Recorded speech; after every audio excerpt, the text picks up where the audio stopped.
محمد صلی اللہ علیہ وسلم جو میرے پاس آیا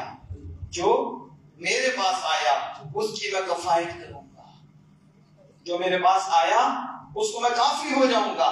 بتاؤ یہاں شرک کا فتویٰ، کعبہ بھی کافی ہوگا، کعبہ بھی ادھر کیا پڑھا جاتا ہے؟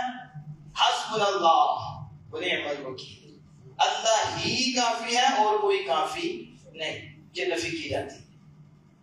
اور جب کہا اللہ کافی ہے، رسول اللہ بھی کافی ہیں، تو وہ شرک ہو گیا۔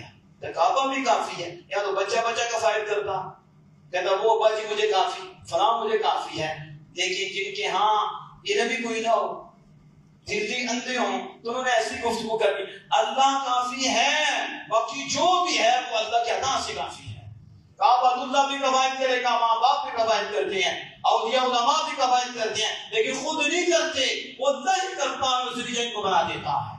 اس لیے فرمایا یا ایھا النبی حسبک اللہ ومن اتبعک من المؤمنین، اے نبی اللہ آپ کو کافی ہے اور جو آپ کے غلام مومن ہیں وہ بھی تجھے کافی ہے۔ یہ شرک ہو گیا، اللہ خود فرماتا اللہ کافی ہے اور تیرے یہاں تجھے کافی ہے۔